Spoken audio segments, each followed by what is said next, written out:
Arrancamos. Soy Sebas, co-founder de Levagón Buenos Aires, y les cuento un poco. Estamos realizando estas charlas con diferentes empresas. En este caso nos acompañan desde ASAP, Iván. La verdad que estamos interesados en escuchar un poco de lo que vendría a ser inteligencia artificial. Y está bueno. Creo que Iván nos va a traer una charla un poco más bajada a la tierra, por ahí no tan técnica, para que nos empecemos a introducir en lo que vendría a ser esto nuevo de las tecnologías y cómo está impactando. Así que sin mucho más, después les vamos a compartir sobre el final. Pueden escribir sobre el chat. Nosotros ahora les vamos a mandar un lugar para que puedan escribir. Les vamos a compartir ahí para que nos escriban las preguntas, y si quieren se las vamos leyendo a Iván y él las puede ir contestando al final de la charla. Eh, y lo último era invitarlos de vuelta a que sigan viendo las charlas que vamos subiendo, y se van sumando diferentes empresas. Acá vamos a subir una de ciberseguridad, con lo cual lo que sí vamos a estar haciendo es, vamos a mantener todos los micrófonos en mute, desde nuestro lado si no, y también vamos a sacar los videos para no distraerlo a Iván, pero eso sería de nuestro lado. Así que Iván, todo tuyo, y nada, esperemos que esté bueno. Bien, bien. Bueno, gente, arranco. ¿Todos me escuchan? Si no me escuchan, escríbanlo en el chat, o si no, asumo que está todo bien. Bien, vamos a hablar una horita de unos temas interesantes, de temas de actualidad, de una tecnología de punta que se está desarrollando bastante en la industria, que ya pasó de un poco la transición del ámbito académico a la industria. Y creo que, nada, la charla va a ser muy de alto nivel, contando un poco de qué se tratan estas tecnologías, para que todos, más allá no conozco mucho el background, si bien veo algunas caras conocidas, todos se puedan sentir un poquito, se puedan llevar un poco de conocimiento de esta charla. Así que bueno, para empezar, primero me voy a cambiar el background para entrar un poco en tema. Esto es una charla de inteligencia artificial, de machine learning, básicamente una analogía de cómo las computadoras pueden imitar un poco de la inteligencia que tenemos los humanos. Estoy compartiendo la pantalla, espero que, si no me dicen nada, asumo que que todos ven, y arranquemos la charla de esta manera. Bien, intro acerca de mí. Soy la persona de la derecha, o la que ven en pantalla, ahora más barbudo por la cuarentena, no me pienso afeitar hasta que pueda salir. Me gusta surfear, pues esa foto únicamente porque me gusta el surf, ninguna otra razón. Soy ingeniero informático de Litua, recibido hace un par de años. Tuve un paso breve por Microsoft en Estados Unidos, trabajando de desarrollador. A la vuelta formé parte de un emprendimiento que se llama Antelai, que lo que busca es hacer diagnóstico automático usando técnicas de inteligencia artificial de resonancias cerebrales. Y hace ya aproximadamente más de un año y medio estoy en ASAP, en el equipo de Machine Learning.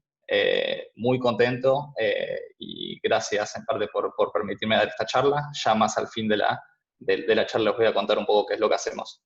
Pero bien, saltemos a lo que nos importa. Inteligencia. Tratemos de empezar a definir un par de términos que van a aparecer durante toda la charla. ¿Qué es la inteligencia? ¿No? Es bastante complicado de definir. Lo que hice fue ir al diccionario Cambridge, conocido, y dice: la inteligencia es la habilidad de aprender y entender cosas. Bien, bárbaro. Sigo sin entender qué carajo es. Bien, Wikipedia, el mejor diccionario disponible de la actualidad. Bien, es la capacidad de percibir o inferir información y retenerla como conocimiento para aplicarlo a comportamiento adaptativo dentro de un entorno o contexto. Bien, ¿qué entiendo de esto? Me gusta pensar la inteligencia humana como un comportamiento que se basa en los estímulos que le llegan a un ser humano. ¿Okay? Nosotros somos seres humanos que recibimos imágenes por nuestros ojos, mensajes por celular, por texto, por audios, recibimos sonidos, podemos leer, o sea, y podemos sentir distintas cosas. El ser humano recibe estímulos constantemente del mundo exterior, o sea, del contexto en que lo rodea.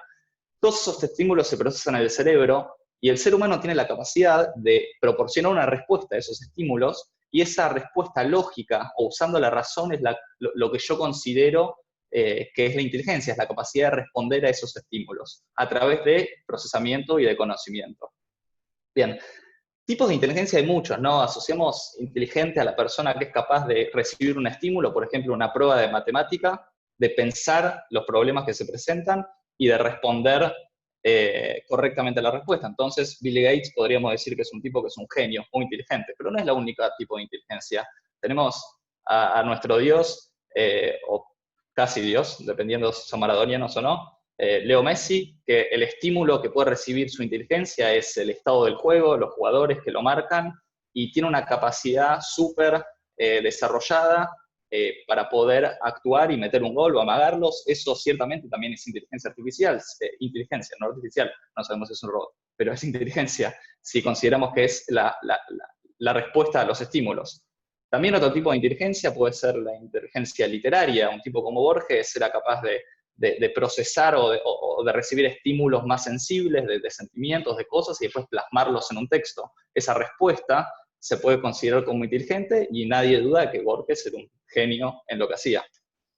Entonces, la inteligencia es algo que recibimos, o sea, en definitiva la podemos modelar como una función que recibe estímulos del exterior, las procesa el cerebro y ejecutamos una respuesta de vuelta en el mundo exterior. Entonces, esto es como una función matemática, recibe un input y produce un output.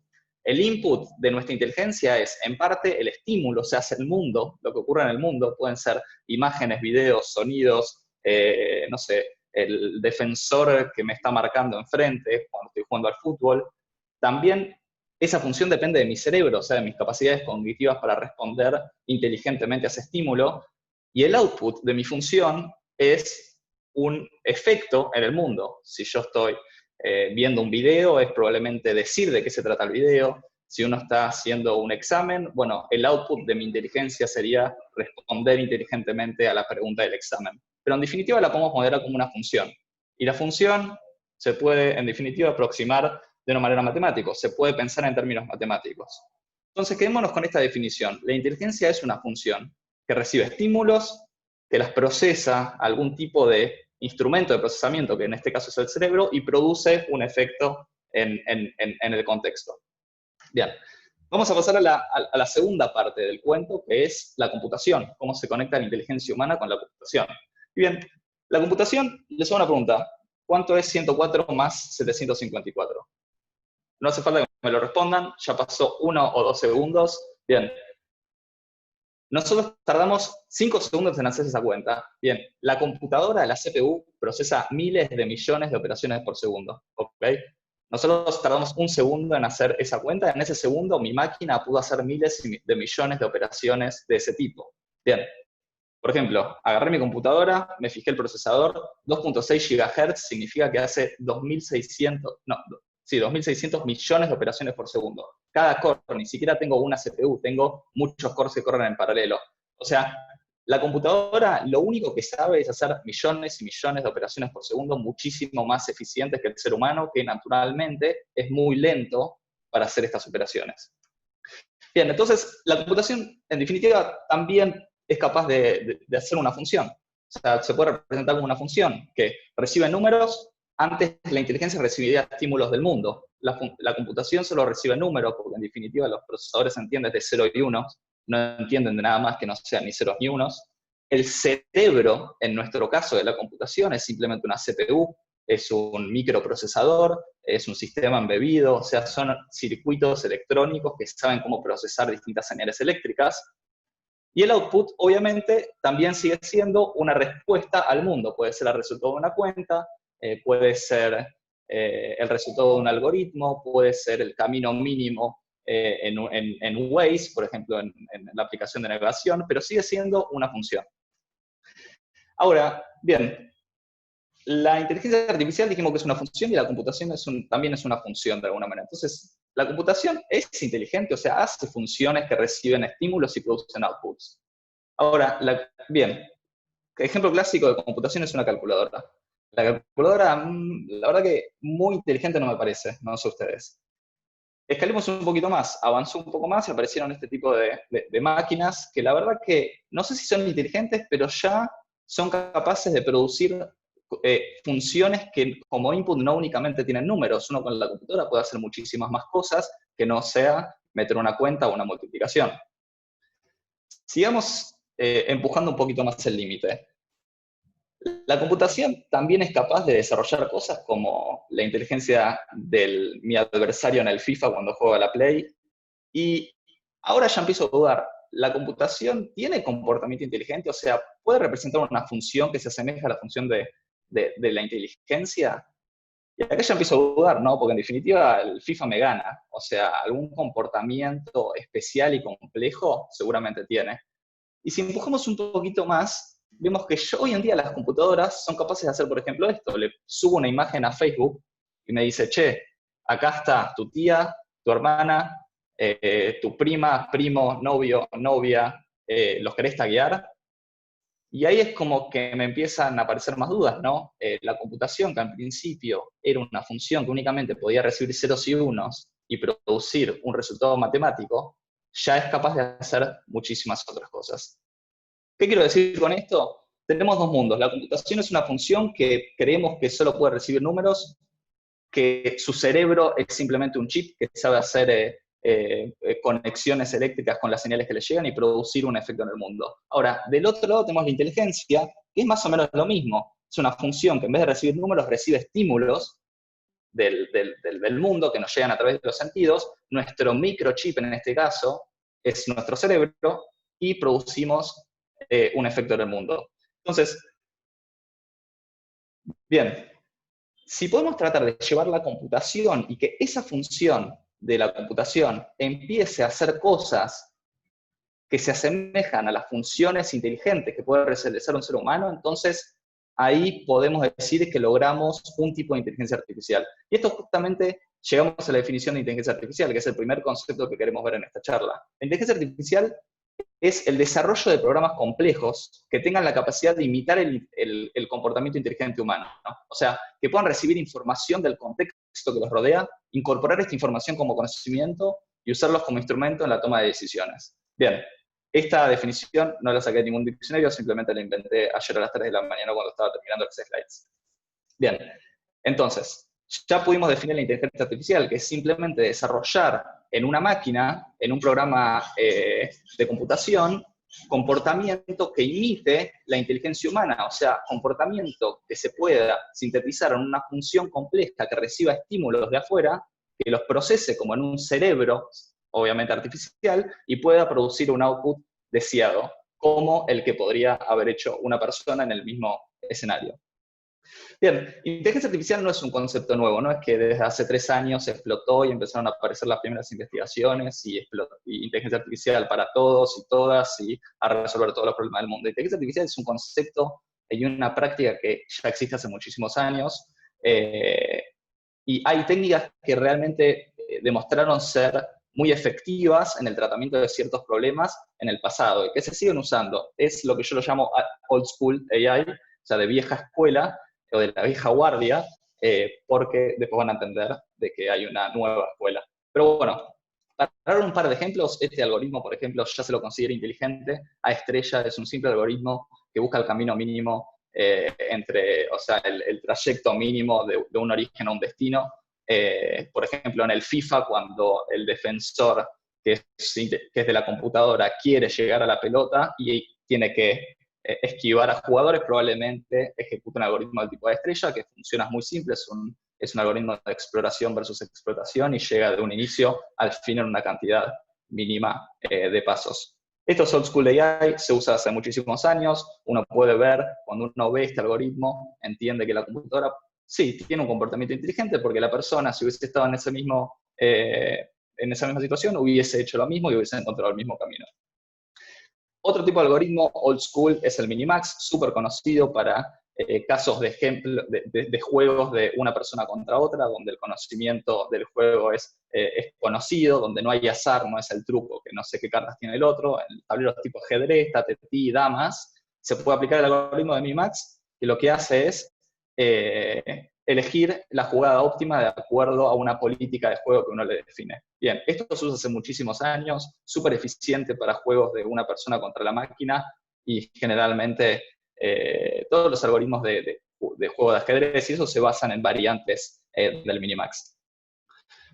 Otro tipo de algoritmo de inteligencia artificial old school que también se usa muchísimo incluso en la actualidad son los algoritmos genéticos, que de alguna manera replican el, el- el comportamiento, digamos, la teoría darwinista de la selección natural. La idea es que mantienen poblaciones que se van cruzando y se van mutando, o sea, como la reproducción de una, de una especie, y bajo un contexto donde algunas especies les va bien porque tienen buenos individuos, y otros individuos donde les va mal y se mueren. Entonces, al permitir que existan individuos que son buenos y esos son los que se crucen porque sobrevivieron, vas a llegar naturalmente a una solución de individuos que son buenos para ejecutar lo que tienen que ejecutar.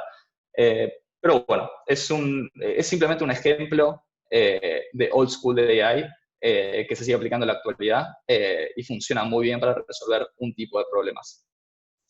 Pero quiero ir un poquito más lejos. Está bárbaro, podemos aprender a jugar al tatetí, tanto no me cambia, podemos aprender a jugar al ajedrez, está bueno, pero quiero ir un poquito más.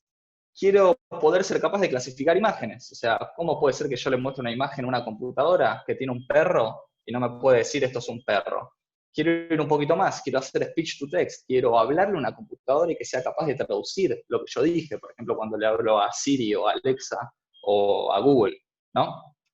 Quiero ir un poquito más también todavía, quiero NLP, Natural Language Processing, o sea, quiero que la computadora sea capaz de entender el lenguaje natural. El lenguaje natural de las personas es muy complejo de entender, y quiero que una computadora sepa cuando yo digo, che, necesito ir a hacer las compras, porque estoy en cuarentena y no tengo más agua, quiero que entienda cuál es el mensaje que le estoy comunicando para poder potencialmente ejecutar ese pedido automáticamente. Eso es lo que se llama Natural Language Processing, procesamiento del lenguaje natural. Bien, y Old School AI, tomemos el caso de la clasificación de imágenes. Old School AI no tiene algoritmos para desarrollar este tipo de cosas en la actualidad. Vamos a poner un ejemplo, quiero clasificar esta imagen de un león, quiero decir, esta imagen es un león. Entonces, ¿cómo lo trataría según la inteligencia artificial de la vieja escuela? Bueno, yo soy un programador, ahí eso, medio un hacker, pero bueno, no importa. Sé programar, sé procesar imágenes, sé procesar píxeles, y bueno, puedo decir, ok, ¿qué tiene un león? Bueno, el león tiene 2 orejas, entonces puedo programar algún tipo de programa que busque orejas triangulares que estén separadas en una cierta distancia, y puedo además decir, bueno, para los leones generalmente están en la sabana africana, entonces el fondo tiene que ser medio naranjita, como el que vemos en la imagen. Y además tiene más propiedades. Si yo puedo de alguna manera detectar programáticamente la forma de la boca o la distancia entre los ojos, entonces puedo hacer un programa súper complejo que trate de buscar las orejas, que se fije el fondo, que se fije la boca, que se fije la distancia entre los ojos, que se fije un poco el color del animal, y sepa detectar si esto es un león o no es un león. Entonces, listo, terminé mi programa, le meto esta imagen y me dice, esto es un león, tu programa está bien hecho. Bien, ponemos ese programa a funcionar en la realidad. Primer ejemplo, ¿esto es un león? Sí. Mi algoritmo dice, no, esto no es un león porque el fondo no es de la sabana africana, este fondo es verde. Bien, primer problema. Mi algoritmo veo que, bueno, ahora si le tengo que agregar que además el fondo puede ser un poco verde y no puede ser tan naranja, ya mi programa no se vuelve tan mantenible o tan fácil de hacer. Se le empiezan a agregar casos donde los tengo que obviamente manejar para que mi programa funcione bien. Segundo caso, en vez de un león tengo 2, y la boca, toda la lógica que desarrollé para que la boca se vea de una determinada manera, en este león se ve de distinta manera, no sé por qué, parece que está gritando, y no hay un león, son 2, entonces tengo que también, que mi programa tengo que cambiarlo para que soporte este tipo de casos. Entonces, estos casos están buenos de analizar y generalmente influyen muchísimo en el desarrollo de ese programa. Pero este no es el único caso que puede ocurrir. Puede también ocurrir que me aparezca esta imagen y yo digo, pará, tiene las orejas, sí, tiene la boca, la distancia entre los ojos coincide, bárbaro, esto es un león. Y esto la realidad que no es un león. Se asemeja a un león, tiene características de león, pero la verdad que es una persona disfrazada y todas las personas lo sabemos. Entonces, desarrollar este tipo de programas con las técnicas de la inteligencia artificial old school para hacer clasificación de imágenes es casi imposible y está ya descartado por la comunidad científica y por la industria. Pero entonces, pongámonos a pensar, nosotros sabemos detectar que esto es una persona y no es un león, ¿no? Nosotros Aunque me cambien el fondo de la imagen, si hay un león, yo sé que hay un león ahí, más allá de que el fondo sea una selva, que sea un bosque o que sea un desierto. Yo sé que ahí hay un león.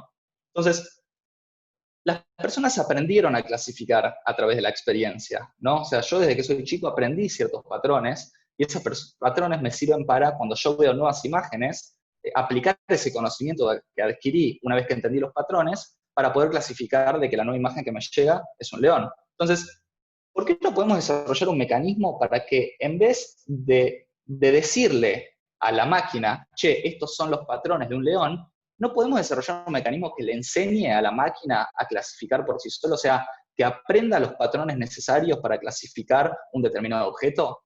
Y bueno, ya llegamos al segundo concepto, ya definimos inteligencia artificial, este es el segundo concepto que definimos, esto es la práctica de lo que es Machine Learning. Y esto ya forma parte del nuevo paradigma de la inteligencia artificial. Machine Learning es el estudio de algoritmos matemáticos que permiten a un programa mejorar automáticamente a través de la experiencia. Esto lo dijo Tom Mitchell, es uno de los fundadores de los conceptos de Machine Learning, en un libro que está muy copado, después se los paso si quieren. Entonces, veamos un poco la definición. Hay un par de palabras clave. Primero dice automáticamente. El programa mejora automáticamente. O sea, yo no le tengo que decir cómo mejorar, sino el programa se da cuenta automáticamente cómo tiene que mejorar.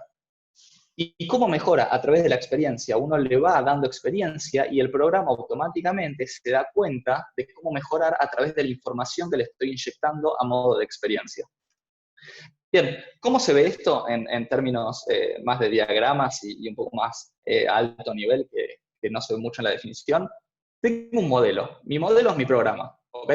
El modelo, yo le puedo mostrar miles de ejemplos, o sea, la experiencia se la doy mostrándole miles de ejemplos, ¿ok? Esos miles de ejemplos que le doy al modelo, los paso por un proceso que es el entrenamiento. El entrenamiento es simplemente que gane conocimiento a través de la experiencia. Lo voy entrenando al modelo. Igual que uno se entrena para rendir un examen, es lo mismo. El modelo se entrena ganando conocimiento de los patrones que están presentes en el ejemplo. Y esto es automático. A medida que va progresando el entrenamiento del modelo, o sea, de mi programa, va mejorando la performance, el rendimiento que tiene el modelo en efectuar la tarea que le estoy pidiendo que haga. O sea, en este caso, clasificar leones, el modelo va mejorando en lo que es la tarea de clasificar leones. Bien, esto es un poco la base de lo que es Machine Learning y lamentablemente me tengo que meter con un poco de matemática. Prometo que va a ser bien breve para explicar un poquito cuál es el paradigma actual y cómo se puede lograr este aprendizaje automático de que la computadora aprenda automáticamente y por sí sola los patrones que tiene que ver en el input para producir el output. Bien, entonces, vamos a definir como antes. El modelo es simplemente una función, ¿ok? Recibe un input, que como dijimos antes, un estímulo. W es nuestro cerebro, simplemente son variables que se van a ir modelando, que van a ir cambiando, porque es mi programa, y eso, F, es la función que produce el output, ¿ok? El X pueden ser las imágenes de los leones, por ejemplo. W son los parámetros, es mi modelo, es mi cerebro que yo voy a ir transformando para que aprenda, y el resultado es decir si esto es un león o si no es un león. ¿Bien? Lo que yo puedo definir es una función de costo, ¿ok? Que es una medida de cuán bueno es tu modelo. Yo necesito saber en un punto dado, che, este cerebro artificial, o sea, el modelo, ¿es bueno o es malo? ¿Ok? Defino una función matemática que sabe recibir imágenes de leones, sabe recibir información de qué es un león y qué no es un león, y sabe decir si mi modelo fue buenísimo o fue malo. Hay un estándar que dice, si la función de costo L es baja, entonces mi modelo es bueno. Si la función de costo es alta, significa que mi modelo no es tan bueno, que todavía no aprendió a clasificar leones. ¿Ok? Entonces, vamos a ver un caso de estudio particular, un tipo de algoritmo de modelo de Machine Learning. Uno puede definir una función de costo que en definitiva, como dije antes, ejecuta mi función, que es f, ¿ok?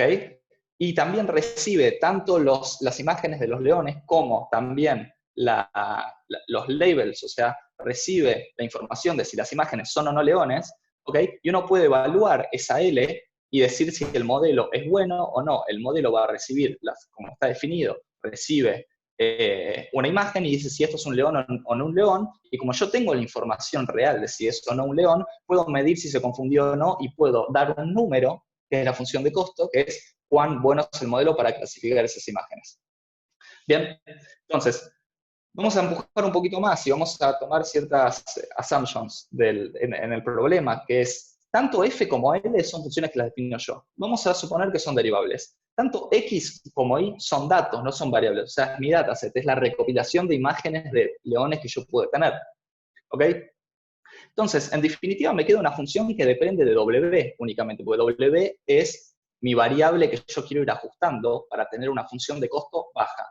Entonces, puedo graficar, por ejemplo, la función de costo en términos de w. Supongamos que en un modelo muy simple es una función parabólica, donde, por ejemplo, un valor de w, una evaluación de mi modelo, de un valor de mis parámetros, es valor 14 de mi función de costo. ¿Ok? Entonces, si yo asumí que la función es derivable y que mi única variable es w, o sea, es el modelo que estoy tratando de optimizar, puedo tomar la siguiente decisión. Por ejemplo, mi transformación f es simplemente una transformación matricial bien básica sumada de una transformación no lineal, que es h. Detalles matemáticos, si quieren, los discutimos después, pero no me quiero meter a fondo con esto. Esto es simplemente una transformación, o sea, meto cierto tipo de información, por ejemplo, si es la imagen de un león, una transformación es simplemente agarrar el valor de los píxeles y llevarlos a otro valor. Es hacer una transformación de esos números. Bien.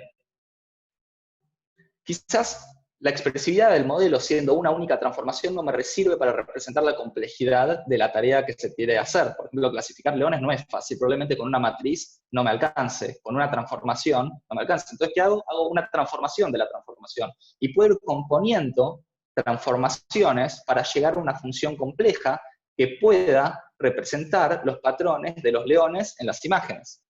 ¿Ok? Entonces, llegamos a una composición de transformaciones. Esto es una transformación de una transformación de una transformación. O sea, el modelo va a poder, el resultado del modelo, que es si algo es un león o no, va a ser una transformación de una transformación de una transformación de una transformación de la imagen que le llegó. Eso es lo único que quiere decir esta F, que parece un choclo complicada, es simplemente eso.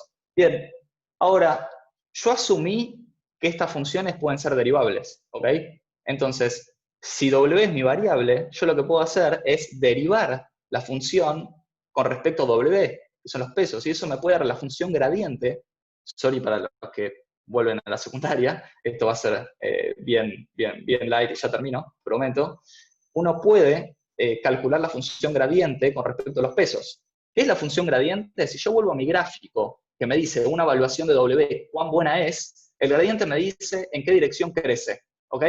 Entonces, yo sé que si me voy un poquito para los positivos, si W, que ahora vale 3,7, lo llevo un poquitito a la derecha, esto sube. O sea, mi modelo se vuelve peor.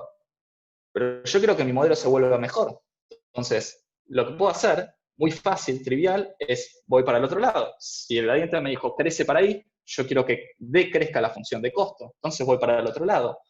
Y si ya tengo la dirección en la cual me puedo mover, que puedo mover los Ws, o sea, que puedo ir cambiando mi cerebro, el algoritmo me dice la dirección en la que puedo cambiar mi cerebro, o sea, es súper potente. Dense cuenta de la potencia que tiene esto. Me está diciendo, si vos movés tu cerebro, o sea, tus variables las movés para este lado, en un espacio vectorial, que mi cerebro es un espacio, básicamente, te podés mejorar la performance que tiene tu cerebro. Entonces, agarro y digo, bueno, perfecto, me muevo, voy caminando, voy cambiando la configuración de mi cerebro, o sea, de mis pesos, apuntando hacia donde baja. Y esto lo puedo hacer muchas veces hasta que llego al punto mínimo, ¿ok? Entonces, uno puede desarrollar un algoritmo iterativo que básicamente se basa en esta regla, que es agarrar la configuración que tengo actual, evaluarla, evaluar el gradiente en ese punto, ir para el otro lado. El menos alfa por el gradiente básicamente dice movete en la dirección contraria, ¿ok? Y eso me va a dar la configuración nueva. Si yo repito esto muchas veces, voy a llegar a una configuración de W que es mínima en la evaluación del costo. Y como dije antes, si el costo es bajo, mi modelo es bueno. ¿Ok? Perfecto. Esto es lo que se llama como gradient descent, o descenso de gradiente. Es el algoritmo base para el entrenamiento de los modelos de Machine Learning. Esa es la única complejidad matemática que tiene esta presentación. Sigamos. Bien, volvemos a la función. Mi función es una transformación de transformación de transformación, pero simplemente es una par de multiplicación de matrices, ¿ok? La multiplicación de matrices es esto por esto, más esto por esto, más esto por esto. No sé si se acuerdan de cuando veíamos esto en la secundaria, yo tuve que googlear el GIF para acordarme, pero es simplemente hacer algo por algo, más algo por algo, más algo por algo. Uno lo puede pensar de tal manera, la multiplicación matricial, que se va a representar de esta manera. Yo tengo un centro, o sea, tengo un punto donde me llegan algo por algo y lo sumo por otra cosa que me llega de algo por algo y lo sumo por otra cosa que me llega de uno por uno, y ese es el resultado de mi operación matricial. Bien, entonces, lo que está a la izquierda, que es la operación matemática que nosotros aprendimos a hacer en la escuela, y lo que está a la derecha, que es simplemente un diagrama de cómo se mueve el flujo de información, es exactamente lo mismo. Ahora, la imagen que está a la derecha solo representa una operación de fila por columna. Si yo quiero representar toda mi F, ¿ok? En estos diagramas de flujo, me queda algo como este estilo, ¿ok? Y esto es lo que se conoce en la industria como redes neuronales, ¿ok? La red neuronal es simplemente una serie de transformaciones matriciales acompañadas y combinadas con operaciones no lineales que lo único que hacen es representar una función, punto. Esto es lo que se conoce como una red neuronal.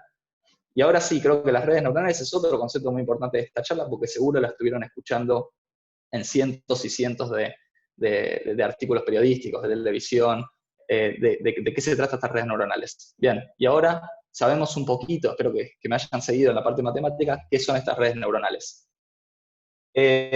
Vamos a desmitificarlas, porque uno lee en las noticias hay una red neuronal que replicó el cerebro humano. Bueno, la red neuronal, en definitiva, son matrices multiplicándose. No son nada más que eso, son multiplicaciones de matrices, ¿ok? Pero, obviamente, el nombre red neuronal garpa muchísimo con el concepto de inteligencia artificial, porque estamos replicando a la inteligencia humana es el cerebro, y el cerebro tiene redes neuronales, entonces nosotros hicimos un cerebro humano, básicamente. Pero para desmitificarla, las redes neuronales representan una función, que son transformaciones que están dadas por multiplicaciones matriciales. Punto. Eso es lo que es una red neuronal, por definición de la práctica de Machine Learning. Bien, veo que me están llegando muchas preguntas. A menos que alguien se desmutee y haya algún problema técnico, las voy a responder después, así podemos terminar con la presentación y no pierdo el hilo, así que acuérdense las preguntas. Bien. Bien, entonces tenemos una transformación. Pude llevarla, la función de costo al mínimo, o sea, mi función de costo es baja, entonces mi modelo es bueno, entonces digo, ya está, ya tengo un modelo, tengo un programa que puedo aprender. Y eso no siempre es verdad, porque buscamos que el modelo pueda funcionar sobre casos nunca antes vistos. Yo, la evaluación que hice de mi función de costo es únicamente sobre ejemplos que ya le pasé al programa. Ahora, voy a hacer un paralelismo con el caso del león. Yo quiero que mi programa funcione bien con leones que nunca antes vio, con fotos de leones que nunca antes vio. Yo lo quiero exponer al mundo exterior en este programa para que pueda funcionar con casos nunca antes vistos, porque si yo no ya tuviese todos los casos que quiero evaluar, ni siquiera me hubiese molestado en hacer un algoritmo de inteligencia artificial. Esto se llama capacidad de generalización. Yo quiero que mi modelo generalice, que pueda aprender, pero una vez que aprendió, lo pueda llevar al mundo exterior y pueda empezar a recibir información nueva. ¿Ok? Entonces, ¿cómo podemos replicar eso? ¿No? Yo quiero medir si mi modelo puede ser bueno ante casos que nunca vio para aprender. O sea, esto es lo mismo cuando uno rinde una prueba. Uno toma ejercicios y practica y hace un montón de ejercicios la semana previa, porque uno sabe que cuando va a ir a rendir la prueba le va a dar un ejercicio nuevo. Si yo ya sé que el ejercicio que me toman una semana antes, lo hago y listo, ya no necesito más estudiar porque sé lo que me van a tomar. Esto es lo mismo. Necesitamos que se entrene el modelo sobre casos vistos y conocidos, pero después se exponga a una realidad donde le van a llegar ejercicios nuevos. Entonces, ¿cómo se practica esto, este comportamiento dentro de la práctica de Machine Learning? Mi dataset es mi conjunto de datos, son las cientos de imágenes que tenga de los leones. ¿Okay? Entonces, lo que voy a hacer es algo muy inteligente, que es lo siguiente, lo voy a dividir. Voy a decir, el 80% de mis imágenes los voy a usar para entrenar. ¿Okay? Y el 20% los voy a usar para testear. ¿Okay? Entonces, yo entreno el proceso de optimización, el descenso de gradiente que les expliqué antes, lo hago únicamente con el 80% de mis datos. Y yo monitoreo la performance que tiene en el 20% de mis casos restantes, que es mi set de testing. O sea, son ejemplos que el modelo no usa para cambiar su estado interno. O sea, el algoritmo, el modelo, aprende solo con el 80% y yo lo expongo al 20% que no conoce. ¿Ok? Bien. Si la métrica en el 20% es buena, significa que el modelo pudo encontrar patrones en el entrenamiento que aparecen también en el test. ¿Ok? O sea, hay algún patrón común que aprendió del entrenamiento que lo puede transferir al set, o sea, al conjunto de datos de testing. Y si además yo asumo que el dataset, que todo el 80 más el 20% es representativo de la realidad, puedo asumir que el modelo aprendió patrones reales que se van a encontrar una vez que exponga a mi modelo al mundo real. Bien. Ahora, ¿cuál es la realidad? La realidad es que yo le mostré una optimización en una función parabólica, que es lo más simple, porque voy bajando, hay solo una bajada y puedo llegar al mínimo muy fácil. La realidad es que las superficies que tengo que optimizar son complejísimas. Las funciones de costo son multidimensionales, son recontra complejas y tienen muchísimos inconvenientes en el proceso de optimización. De hecho, hay toda una rama de la matemática, que es optimización, que trata de resolver este problema. Y además la superficie depende de qué modelo elegí, qué tipo de multiplicación de matrices, de la función de costo que definí. Hay algunos modelos que funcionan mejor, que dan una superficie más fácil para determinados tipos de problemas. Hay modelos que funcionan mejor para otro tipo de problemas. La función de costo a veces funciona, a veces no. Y además, para llegar a un punto donde la función de costo sea baja, influye muchísimo el tipo de optimización que haga. Y esto depende del optimizador que elegí, que son distintas fórmulas matemáticas para hacer optimización, del paso al cual estoy aprendiendo. Yo les mostré el caso de la parábola bajando. Bueno, si yo el proceso iterativo de ir moviéndome lo hago demasiado grande, me puedo pasar del mínimo. Bueno, eso se llama learning rate, mide la velocidad de aprendizaje que quiero tener. Todos estos hacen que la optimización de una red neuronal sea bastante compleja. E incluso si llegás a una métrica buena, supongamos que elegiste el modelo adecuado, elegiste la función de costo adecuada, elegiste la optimización adecuada, incluso si yo llego a un número bueno para los ejemplos que nunca vio antes, no tengo garantías. Mis datos pueden no ser representativos de lo que el modelo se va a encontrar en el mundo. ¿Ok? Si yo, por ejemplo, entrené mi modelo con imágenes únicamente de leones en el bosque, eso no es representativo de imágenes de leones, porque los leones únicamente no aparecen en el bosque. ¿Ok? Entonces, mi modelo, incluso si aprendió a identificar leones en el bosque, no va a tener capacidad de generalización, no va a ser un clasificador de leones, porque le voy a mostrar una imagen de un león en el desierto y no va a poder clasificarla, porque el conjunto de datos que elegí no es representativo de la propiedad que quiero identificar, que es, esto es un león o no, más allá del fondo que tenga. Bien, entonces, hay dos requisitos para implementar esta práctica en la realidad. Necesitamos tanto la función que elijo de costo como el modelo que elijo, tiene que ver y tiene un requisito que es el cómputo. Estas son operaciones digitales, o sea, de ceros y unos, multiplicaciones de matrices, yo necesito poder de cómputo. ¿Bien? Y la recolección de datos, el hecho de que yo tenga que buscar datos que son representativos de la realidad, tiene un requisito de que la calidad de datos sea buena. Entonces, podemos identificar que hay dos requisitos para practicar Machine Learning. Uno son los datos. Me parece que no es un problema ahora los datos. Creo que en este último tiempo, y más estos últimos 3, 4 semanas, lo único que queremos es datos. La disponibilidad de datos que hay es enorme. De hecho, hoy en día, la generación que cada persona genera de datos es impresionante y el valor que tienen las empresas hoy en día ya no es más por yo tengo tal algoritmo que es buenísimo. Google no vale lo que vale Google por el algoritmo de búsqueda que tiene en Google Search, sino que vale por los datos, porque son dueños de muchísimos datos de usuarios y con mejores datos se pueden hacer mejores algoritmos de inteligencia artificial. Y mejores algoritmos de inteligencia artificial se traducen en mejores políticas de marketing, en mejores servicios de publicidad, etcétera. Entonces, el valor hoy en día de las empresas está en los datos, porque es un requisito para practicar Machine Learning correctamente. Bien, y para dar datos random que quizás ni se imaginan cuántos datos generamos nosotros, bueno, acá hay un par de casos de cuántos datos se generan por minuto. Por ejemplo, cada minuto aproximadamente se están transmitiendo 700.000 horas de video en Netflix. O sea, para que se imaginen la magnitud de datos que hay disponibles. Entonces, el requisito de tener datos es algo que es contemporáneo y que podemos aprovechar.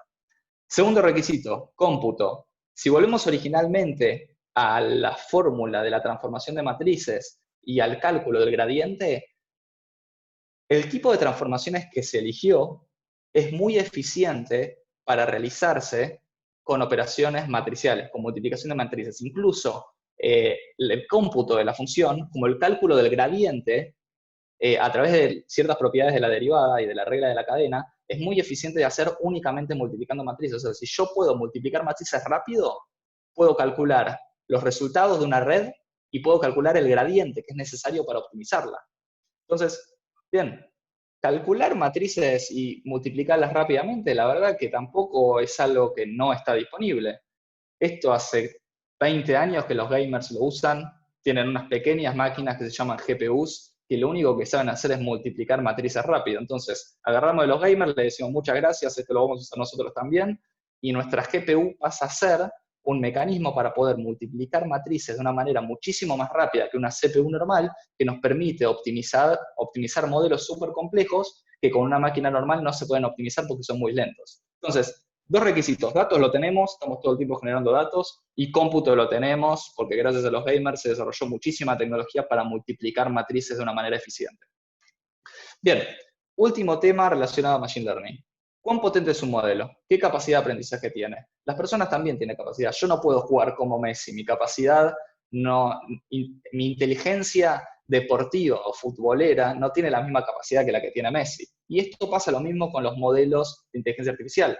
Probablemente si yo recibo una tarea que es clasificar de acuerdo, o sea, detectar qué número hay en los dibujos, o sea, que puedo identificar arriba a la derecha hay un 0, después un 1, un 2, esto no parece ser una tarea muy compleja porque hay números únicamente del 0 al 9, están todos en blanco y negro, entonces probablemente con una función simple, o sea, no tengo que componer transformación de transformación de transformación de transformación, probablemente con concatenar 3 transformaciones o 2 transformaciones, de hecho con 2 transformaciones este ejemplo puntual se puede resolver con un 99% de precisión, alcance, no necesito un modelo, una composición tremenda de transformaciones. Entonces, con un modelo simple, puedo resolver problemas que son simples. O sea, puedo elegir modelos menos potentes para resolver problemas fáciles. Esto es lo mismo. Si yo tengo que ir a una cuadra, no necesito una Ferrari para moverme una cuadra. Probablemente con una bicicleta o incluso caminando llegue. No necesito ser tan potente. Esto pasa lo mismo con los modelos.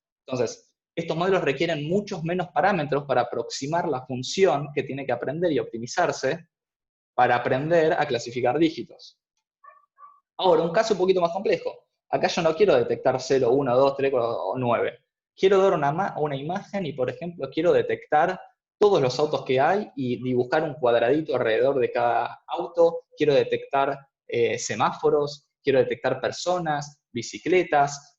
Y bueno, esto me parece que es un modelo un poco más complejo, ¿no? O sea, ya estamos hablando de Messi más que de mí que juego un partidito con mis amigos. Esto ya es las grandes ligas, o sea, necesito un modelo que sea muchísimo más complejo, que pueda encontrar funciones mucho más complejas.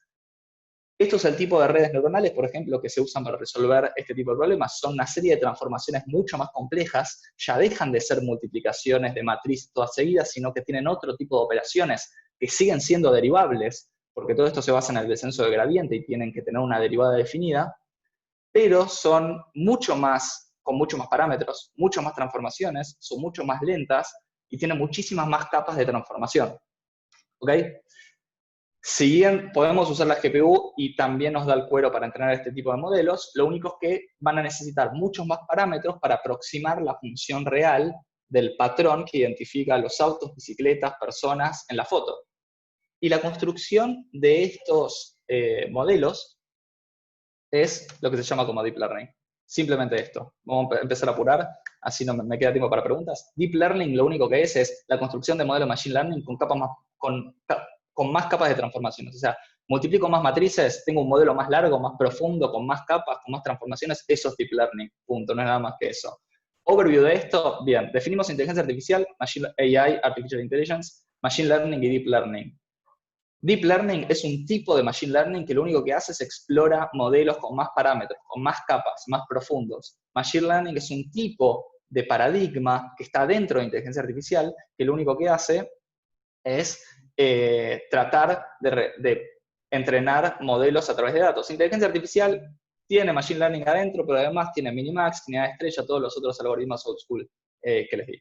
Pasemos un poquito a la parte divertida, vamos a hablar un poco de actualidad. Todo bárbaro. Aprendí a clasificar leones. ¿Funciona? Y la verdad que hay un par de noticias que ya mucho no me gustan, o experiencias que tuve que no sé la verdad si funciona. ¿A quién no le habló un chatbot y no le entendió un carajo de lo que dijo?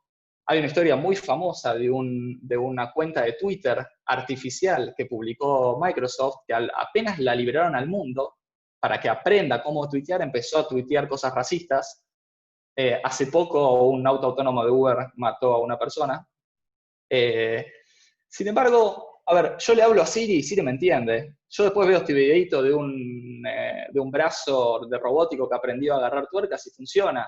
O incluso veo este video y identifica bien a las personas. Entonces, ¿cuándo funciona la inteligencia artificial o cuándo no? Bueno, en tareas extremadamente simples y bajo escenarios controlados, esta tecnología funciona, está validada que funciona y ya está incorporada en la industria. De hecho, en nuestros celulares todos tenemos identificadores de caras en las imágenes, porque son tareas muy simples y son escenarios muy controlados. Ahora, los escenarios reales, o sea, poner un robot a caminar en la calle, el entorno es tan dinámico, tan complejo y tan variable que es muy difícil aproximar los patrones que se encuentran por abajo de ese comportamiento.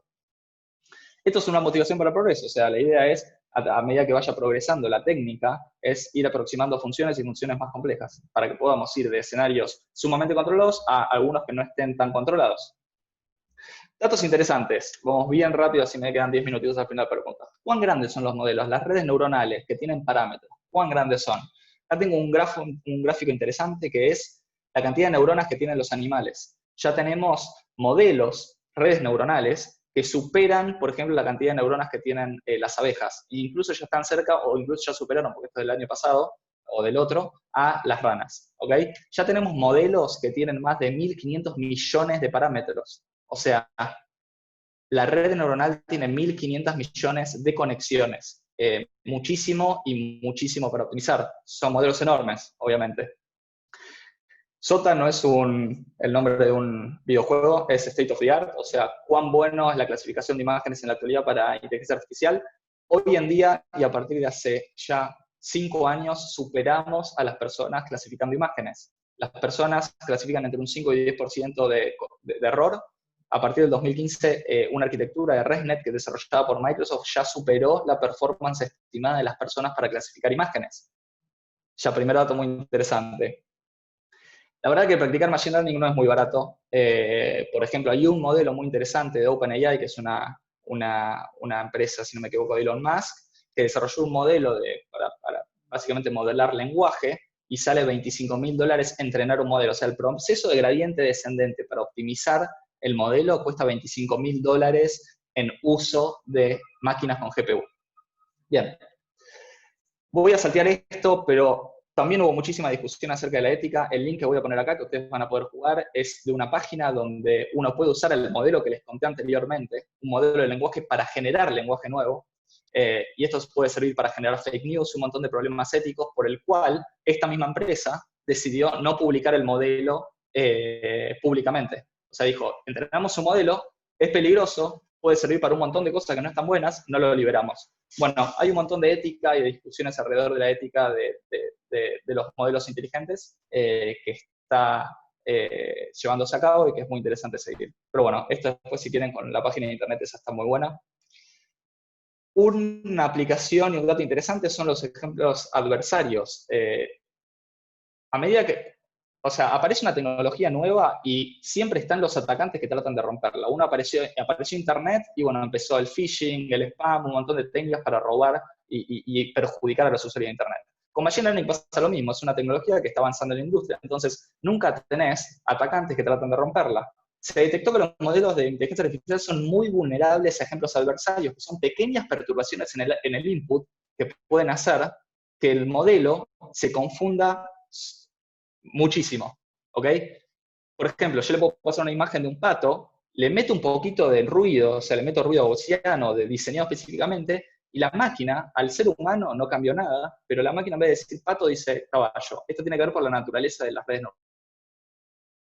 Esto se verificó, unas personas fueron a los carteles de stop de Estados Unidos, les pegaron ciertos stickers, y un Tesla, cuando pasó, debería haber frenado, por el ruido que tenía la imagen, interpretó que no decía stop, sino que decía 30 km/h máximo y aceleró el auto autónomo. Entonces estos ejemplos son peligrosísimos y está en constante investigación cómo evitarlos.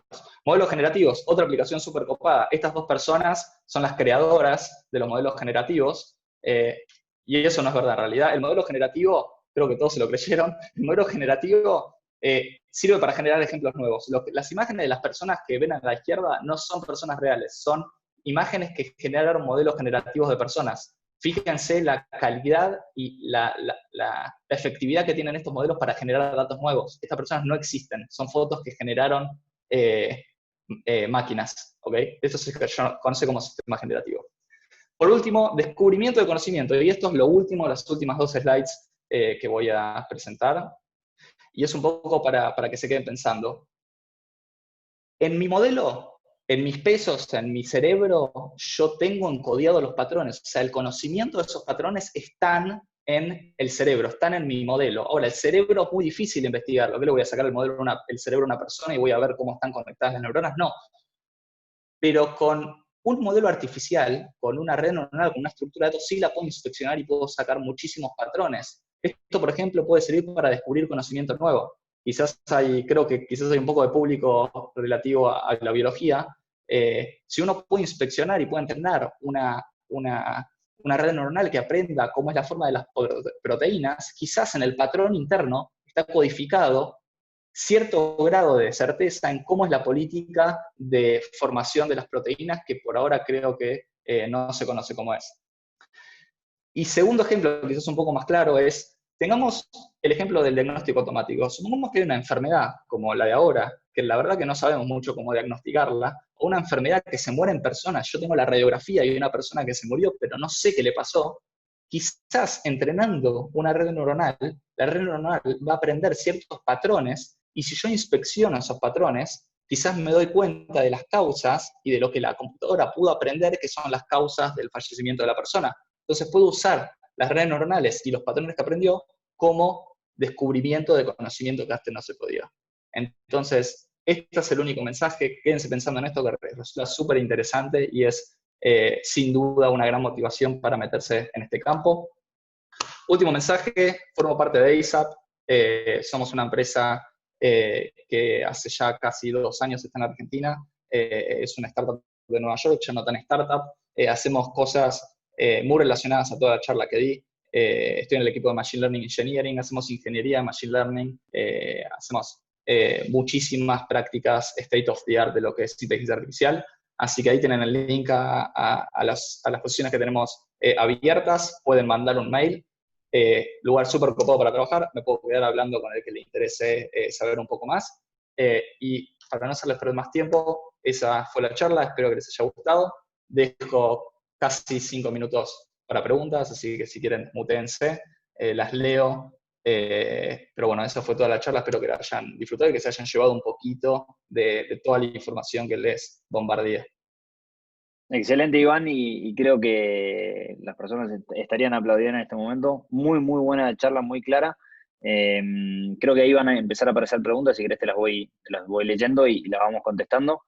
Creo que hay una acerca sobre las transformaciones, creo que esa es una parte que por ahí podríamos indagar más, que es el hecho de tomar algo para entender, ¿no? Es algo de tomar unos datos y representarlos de otra manera para que poder compararlos de cierta manera. Sí, sí, sí. En definitiva, una transformación es, como lo dice la palabra, es cambiar un poco la representación que tiene un dato, una imagen. En definitiva, yo quiero transformar una imagen en un número que me diga si es un león, si es un gato, si es lo que sea. Entonces, hay una transformación matemática que me va a llevar de esa matriz a ese número final, que es simplemente una transformación y parámetros que van transformando la data para darse cuenta para terminar desembocando en ese número final. Todo eso es una transformación que está compuesta de subtransformaciones, pero simplemente son operaciones matemáticas para pasar de una matriz, que es la imagen de píxeles, a un número. Perfecto. Creo que ahí está claro. Si querés te voy leyendo un par de preguntas. La primera es, había una pregunta que era, ¿qué diferencia tiene con la habilidad? ¿Qué diferencia tiene que con esto creo que la hicieron en su momento, así que no sé bien de qué estaba hablando. Creo que en su momento se estaba Eh, hablando sobre lo que era inteligencia artificial. Y lo otro que preguntaron, si querés esa la podemos saltear, hasta que la pregunten de vuelta, ¿qué es un algoritmo? Dale, sí. Un algoritmo, creo que muchas personas quizás lo saben, así que pero igual lo voy a repetir, es simplemente, un algoritmo es una descripción de un problema, es una secuencia de pasos que me sirve para resolver un problema. Cuando yo desarrollo un algoritmo, simplemente estoy desarrollando una secuencia de pasos para resolver un problema. Eso es lo que es un algoritmo. Perfecto. Si el machine learning aprende desde la experiencia, eso admite errores iniciales, ¿cierto? ¿El conocimiento adquirido por experiencia es automático o lleva cierto tiempo? Ok, buena pregunta. El conocimiento adquirido por experiencia es automático en el sentido de que se puede hacer automático, o sea, es autónomo, o sea, el mecanismo por el cual aprende es automático, pero automático no significa que es inmediato. O sea, la computadora sabe cómo entrenarse a sí misma, es autónoma, por eso el aprendizaje es automático, pero lleva muchísimo tiempo. El proceso de optimización lleva tiempo, pero no quiere decir que no sea automático. Es automático y lleva tiempo. Perfecto. Otra pregunta. Entonces, cada vez que se realizan operaciones matriciales, ¿vas reduciendo la función de costo? No necesariamente, la función de costo se evalúa al final.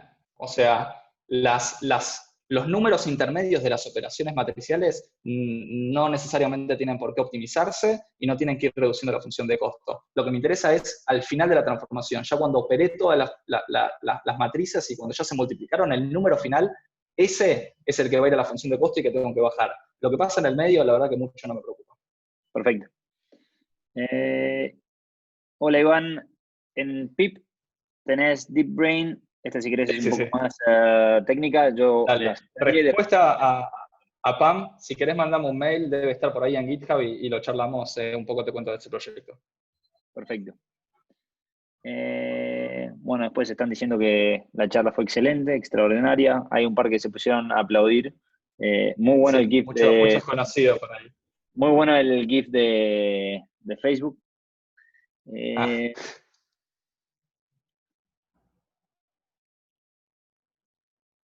Sigo leyendo, que hay demasiados agradecimientos. Ok, hay alguien que volvieron a mandar. Sí, digamos que la última pregunta es un poco eh, acerca de si puedes pasar tu mail. Y lo otro es cómo comenzaste a trabajar en inteligencia artificial. bien, la verdad que, bueno, mi mail ahora se los comparto si quieren. ¿Cómo empecé a trabajar en inteligencia artificial? Cuando estaba en Estados Unidos trabajando en Microsoft, me junté bastantes veces con la gente del equipo de Health, de Research, y ahí fue la primera vez que escuché inteligencia artificial y machine learning. Esto ya fue en el 2017, ya hace 3 años. Estaban invirtiendo muchísimo tiempo y recursos en lo que es machine learning, entonces dije, si Microsoft Research, con la estructura que tiene, está apostando por una tecnología, me parece que está buena. O sea, apenas volví a la Argentina, me puse a full investigando esta tecnología. Voy a compartir, si quieren, pues si tengo, sea acá por el chat o algún otro mecanismo, comparto un montón de los primeros cursos que hice para arrancar en el tema.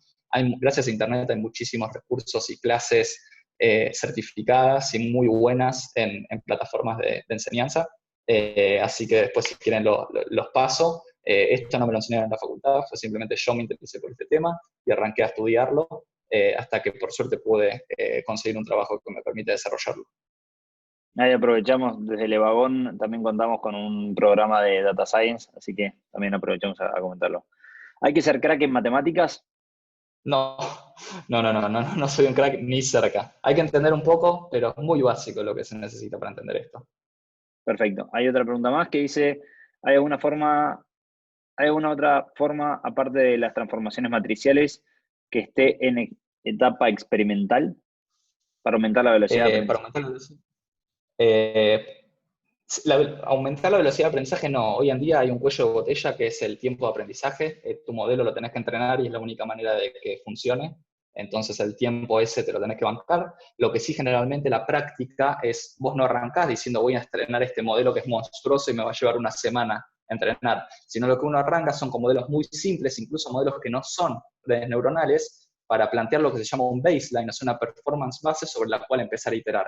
Entonces, eso son modelos más fáciles, más simples, que no van a llevar días de entrenarse y ya te dan quizás una POC, una prueba de concepto, o una primera iteración de la solución que te puede llegar a servir incluso para poner a funcionar y sobre la cual vas a empezar a iterar. Pero cuando te decidiste entrenar ese modelo, bancarte el tiempo es la única que va. Perfecto. Y digamos que esta es la última pregunta, dado que ya estamos en tiempo. Lo que preguntan es, ¿Python es el lenguaje ideal para inteligencia artificial o cuál otro? Bien, yo recomiendo Python, es un lenguaje muy fácil y por esa misma razón lo incorporaron mucho. A ver, todo lo que es Machine Learning surgió un poco del mundo de la matemática y de la estadística más que de la computación. Entonces, Python es un lenguaje de programación muy fácil para matemáticos, estadistas. Entonces, todas las tools y las herramientas para practicar esto se desarrollaron en Python. Así que hoy en día es el lenguaje indicado para resolver todos estos tipos de problemas. Sí, hay otros, pero la verdad que yo recomiendo Python. Perfecto. Las últimas dos preguntas y con esta ya cerramos. No vamos a tomar más preguntas. Te agradecen la charla y después te preguntan si los inputs pueden generar un sesgo a la hora de llegar a un resultado. ¿Pueden los inputs generar un tipo de sesgo? O sea, no sé bien cómo está planteada esta pregunta. Los inputs, todos los que pueden llegar a dar un sesgo son tus datos de entrenamiento. Si tus datos de entrenamiento no son representativos, te puede dar un sesgo. El sesgo se entiende como la desviación que tiene un modelo a patrones que no son los que vos querés aprender. Entonces, tu dataset, si no es representativo y no es bueno, sin duda tu modelo va a tener un sesgo. Y hay también muchos conceptos que se van poniendo más complejos que tienen que ver con la capacidad del modelo, la complejidad, pero creo que es out of scope. Eso es lo que Perfecto. podemos ir charlando, así que, bueno. Y la última, y con esta ya cerramos, data mining, ¿dónde está? Sí, data mining, no sé si fue una crítica que no apareció en la charla, pero data science, data mining, inteligencia artificial, machine learning, la verdad que son conceptos que se tocan mucho y todos van alrededor del mismo concepto. Data mining generalmente tiene que ver más con el proceso de recolección de datos, con la extracción de features, o sea, quizás no es tan la optimización del modelo, que es el campo de machine learning, pero la preparación del dato para el proceso de entrenamiento y la recolección de datos, no sé, las queries eficientes para sacar muchos datos de las bases masivas, y la extracción de features un poco más inteligentes que el dato crudo. Ese es un poco el campo de lo que es data mining, que es minar datos, o sea, es extraer cosas copadas de los datos que potencialmente puedan ser entrada para tu modelo machine learning.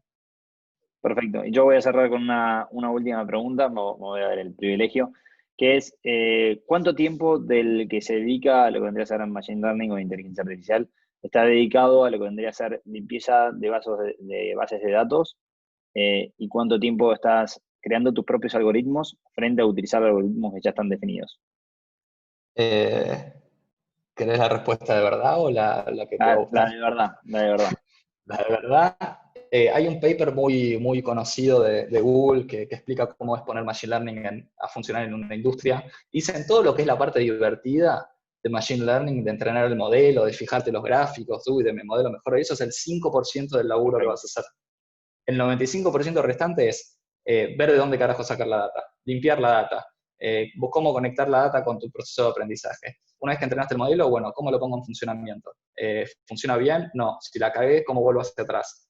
¿Dónde guardo la data? ¿Cómo la traqueo? ¿Cómo traqueo mis modelos? ¿Cómo los versiono? O sea, ese es el 95% del laburo. Estoy hablando desde un ámbito industrial, obviamente que en un laboratorio el 100% de tu tiempo puede ser en investigación y en el desarrollo del algoritmo, pero en la industria, lamentablemente, es el 5%, e incluso ese 5% generalmente usas cosas que ya existen porque están validadas en la industria y son más seguras de usar. Perfecto. Muy buena respuesta. Bueno, hay una última Una pregunta que pregunta, la vamos sí. a saltear y después ahí entra sobre el paper, pero en definitiva creo que te pueden mandar un mail y ahí se puede continuar Dale, sí. así tampoco te seguimos robando tiempo. Nuevamente te agradecemos, Iván, por haber formado parte de todas las charlas. Y la charla fue excelente. Yo me quedé muy contento y la realidad me llevó mucha información. Y creo que los agradecimientos de las personas a través del chat fueron enormes. Así que digamos que, bueno, los esperamos para todos aquellos que están todavía conectados. Vamos a seguir teniendo charlas. De hecho, ASAP también tiene otra charla dentro de unos días que nos van a estar brindando, creo en este caso va a ser de Machine Learning, con lo cual los invito a que sigan viendo las charlas y nuevamente cierro con un agradecimiento especial a Iván por tu tiempo, dedicación y preparación de la charla. Dale, gente, bueno, gracias, aguanten, ya se termina esto y nada, fuerza para todos. Gracias. Saludos a todos.